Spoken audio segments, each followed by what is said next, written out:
مبزحت قليتي ناب عرفنا كنديب كدلنا انمرصو ناي دقاس كونتات عرفت طراي زمصأنا يمسلنا نغو كنت سخلنا ግን قانزا عند حقو ناي كسار مجبات ወይ ድማ እቲ مستسانا سمعنا دخام كابي كم زمصا አይንፈልጥን እቲ ዝገርም ግን እቲ ንዓኻ ንቅጽበት ጥዑም ኮይኑ ዝተሰምዐካ ብከብድኻ ምድቃስ ንውሽጣዊ ኣካላትካ ግን ኩናት ዝውጅሉ እዋን እዩ ንሰብነትካ ከም ሓደ ዓቢ ህንጻ ሕሰቦ እቲ ዓንዲ ሕቆኻ ድማ እቲ ቀንዲ ተሰካሚ ነዊሕ ዓንዲ እዩ ብከብድኻ ክትቅስ ከለኻ ግን ነቲ ተፈጥሮአዊ ቅርጺ እቲ ዓንዲ ሕቆ ትጥሕሰለኻ እቲ ሕቆኻ ይጥወ እቲ ኣብ መንጎ መላግቦታትካ ዘሎ ጸቕጢ ድማ ልዕሊ ዓቐን ይውስኽ ኣብዚ ሕጂ እዋን ኣብ ውሽጢ ወሃዮታትካ እንታይ ይፍጸም ከም ዘሎ ትፈልጥ ዶ እቲ ኦክሲጅን ብግቡእ ክመላለስ ኣይኽእልን እቶም ጭዋራታትካ ድማ ሩድኡና እናበሉ ይጭድሩ ከም ሓሰር ተደፊኻ ከም እምኒ ተደሪኻ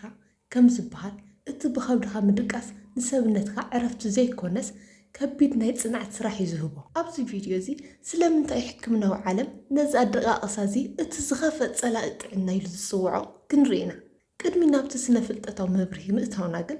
ኣብ መወዳእታ ዝመደብ ድማ ዓንዲ ሕቆኻ ኣብ ሓደጋ ምህላው እትፈልጠሉ ምልክታት ክገልጸልካ እየ እቲ ቀዳማይ ብኣፍ ልብኻ ክድቅስ ከለኻ ክሳድካ ይጥወ እዩ ከም ዝፍለጥ ሰብ ብከብዱ ክድቅስ ከሎ ክሳዱ ወይ ናብ የማን ወይ ናብ ጸጋም ይጥወ በዚ ምክንያት ድማ እኹል ደም ናብ ኣእምሮኻ ከይኸይድ ይዓግት ደም ክዕገት ከሎ ድማ እቲ ንኣእምሮኻ ኣዝዩ ዘድልዮ ኦክሲጅን ክረክብ ኣይኽእልን እዚ ድማ ከቢድ ናይ ጥዕና ጸገም የስዕብ ብተወሳኺ እቶም ኣብ መንጎ ክሳድካን ሕቆኻን ዘለዎ ኣርተሪታት ብከቢድ ይጉዱ እዮም ብፍላይ ድማ እቲ ናይ ኮሌስትሮል መጠንካ ልዑል እንተኮይኑ እቲ ሓደጋ ዝገደደ ይኸውን ምክንያቱ እቲ ስብሒ ንዝውውር ደም ስለ ዝዓክቶ ኣብ ልዕሊኡ ድማ ብከብድኻ ምድቃስ ተወሳኺ ዕንቅፋት ይገብር እቲ ካልኣይ ድማ ኣፍ ልብኻ ይዕፈን ንነዊሕ ሰዓታት ብኣፍ ልብኻ ተደፊእኻ ክድቅስ ከለኻ ሳምባኻን ኣፍ ልብኻን ይጽቀጥ እዚ ድማ ጥዕና ዘይብሉ ስርዓተ ምትንፋስ ከይህልወካ ይገብር በዚ ምክንያት ድማ ንጽባሕቲ ንጎ ክትስእ ከለኻ ናይ ድኻም ስምዒት ይስምዓካ ልክዕ ከምቲ ብሰላም ዝሓደረ ሰብ ዘይኮነስ ለይቲ ሙሉእ ክትሰርሕ ከም ዝሓደርካ ኮይኑ ሰብነትካ ይደክም እቲ ሳልሳይ ድማ ኣብ ከባቢ ከብዲ ጸገም ይፈጥር ብከብድኻ ክትድቅስ ከለኻ እቲ ደም ናብ መዓንጣኻን ውሽጣዊ ኣካላትካን ብዝግባእ ስለ ዘይዘዋወር ናይ ምሕቃቅ ምግቢ ጸገምን ናይ ጋስትራይት ወይ ከዓ ጨጓራ ሕማም የስዕብ ብሓፈሻ እቲ ቀንድን መሰረታውን ክትፈልጦ ዘለካ ጉድኣት ምስ ዝውውር ደምካ ዝተሓሓዘ እዩ ምክንያቱ እዚ ኣገባብ ምድቃስ እዚ እቲ ናይ ደም ዝውውር ጥዑይ ከይከውን እዩ ዝገብር ስለዚ ድማ እቲ ዝውውር ደምካ ጸገም ምስ ዝህልዎ ምስ ነፍሲ ወከፍ ክፋል ኣካልካ ዝተሓሓዘ ሳዕቤን ስለ ዘለዎ ከብድኻን ስርዓተ ምሕቃቅ ምግብኻን ዘይጥዑይ ከይኸውን ይገብር እቲ ራብዓይ ድማ ገጽካ ይጉዳእ ምክንያቱ ንስኻ ብኣፍ ልብኻ ክትድቅስ ከለኻ ግድን ብሓደ ወገን ገጽካ ኢኻ ትድቅስ ወይ ንየማን ወይ ንጸጋም ትጠዊኻ ገጽካ ምስቲ ምትቃስ ትልጥፎ እቲ ዝኸፍአ ሳዕቤኑ ድማ እኹል ደም ናብ ቆርበት ገጽካ ከይበጽሕ ስለ ዝዓክቶ እዩ ከም ተቐዲመ ዝገለጽኩልካ ክሳድካ ኣዚርካ ብኣፍ ልብኻ ክትድቅስ ከለኻ እቶም ኣብ መንጎ ክሳድን ሕቆን ዘለዉ ኣርተሪታት ይጽቀጡ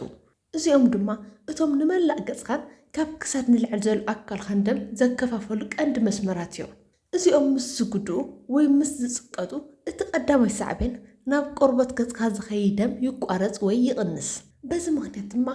ገጽካ ክደርቕን ወዙ ክጠፍእን ይጅምር ካብኡ ሓሊፉ ድማ ኣብዘይ እዋኑ ገጽካ ክኣርግ ይገብር ብሓፈሻ ቆርበት ገጽካ ጥዑይ ዝውውር ደም ስለ ዘይረክብ እቶም ጥዑያት ወሃዮታት ኣብቲ ከባቢ ብዝግባእ ክዓብዩ ኣይኽእሉን እዚ ድማ ገጽካ ዝተበላሸውን ዝደኻመን ኣብዘይ እዋኑ ዝኣረገ ክኸውን ይገብር ስለዚ ነዚ ዓብይ ጉድኣት እዚ ክትፈልጦን ክትጥንቀቐሉን ይግባእ እቲ ሓምሻይ ድማ ኣብ ከባቢ ክሳድ ዘለዉ ጭዋዳታት ምጉዳእ እዩ ኣብ ከባቢ ክሳድና ዝተፈላለዩ ጭዋዳታት ኣለዉ ብኣፍ ልቦም ወይ ብከብዶም ተደፊኦም ክሳዶም ጠውዮም ንነዊሕ ሰዓት ኣብ ዝድቅስሉ እዋን ኣብቶም ጭዋዳታት ዓብይ ጉድኣት ይበጽሕ እዚ ድማ ንግሆ ክትስኡ ቃንዛ ክሳድ ከም ዝስምዐኩም ይገብር እዚ ብከብዶም ዝድቅሱ ሰባት ባዕሎም ዝፈልጥዎ ወይ ከዓ ከረጋግጹ ዝኽእሉ ሓቂ እዩ ሕጂ ብከብድኩም ደቂስኩም እትትስኡ ሰባት ንግሆ ክትስኡ ከለኹም ብርቱዕ ቃንዛ ክሳድ የጋጥመኩም ክሳድኩም ናብ ሓደ ወገን ጠውዩ ምስ ዝድቅስ ኣብቶም ጭዋዳታት ክሳድ ብርቱዕ ጉድኣት ስለ ዝወርድ ንግሆ ጥዕና ተሰሚዕኩም ከይትትስኡ ይገብር እትሻድሸይ ድማ ኣብ ዓንዲ ሕቆኻ ከቢድ ጉድኣት የስዕብ ብከብዲ ተደፊኻ ምድቃስ ልክዕ ከም ደው ኢልካ ዝሓደርካ እዩ ዝቁፀር ምክንያቱ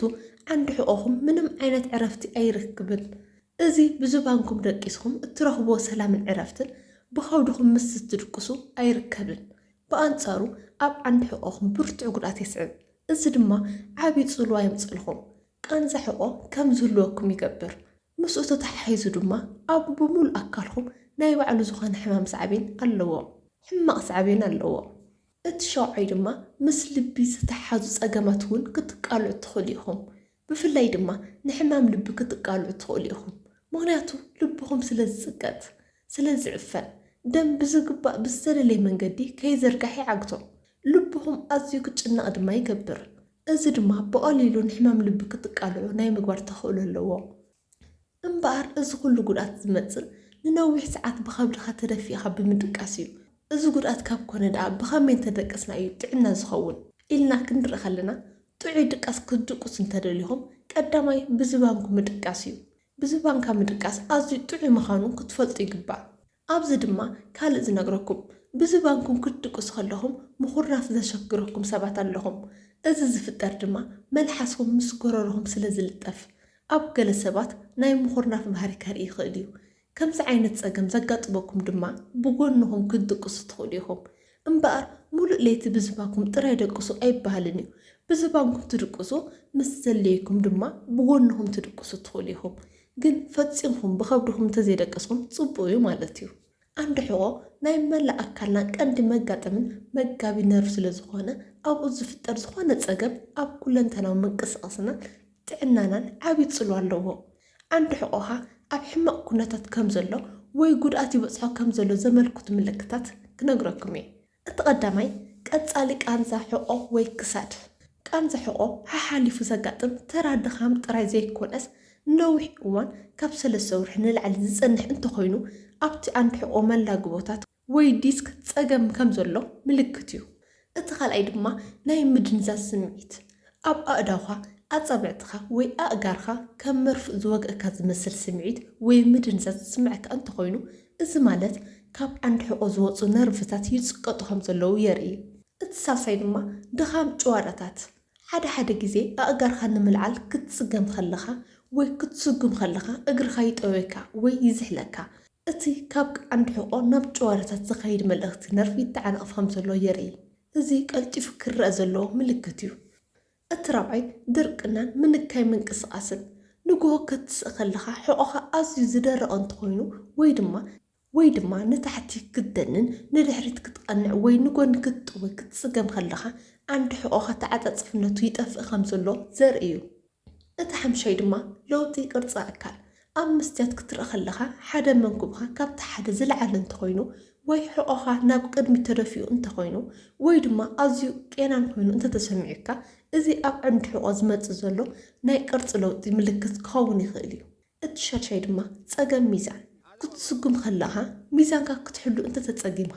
ወይ ክትወድቕ ከም ዘለካ ኮይኑ እንተተሰሚዑካ እዚ ምስ ዓንዲ ሕቆን ውሽጣዊ መስመር ነርቭን ዝተሓሓዘ ፀገም ክኸውን ይኽእል እዩ ናይ ህፁፅ ሓገዝ ዘድልዮም ምልክታት ድማ እዞም ዝዕቡ ምልክታት ምስ ዝህልው ብህፁፅ ናብ ሓኪም ምኻድ የድሊ ቁፅፅር ሽንትን ቀልቀልን ምስ ዝጠፍእ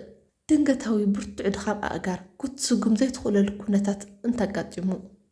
ዓንዲ ሕቆ ንምሕላው ቁኑዕ ኣቀማምጣ ምጥቃም ብዝባን ምድቃስ ኣካላዊ ምንቅስቃስ ምግባር ብፍላይ ጭዋዳታት ከብድን ሕቆን ንምጥንኻር ኣዝዩ ኣገዳሲ እዩ ናይ ሎማዓንቲ መደብ ጥዕና እዚ ይመስል ክሳብ ብካልእ መደብ ጥዕና ንራኸብ ሰላም ፅንሑ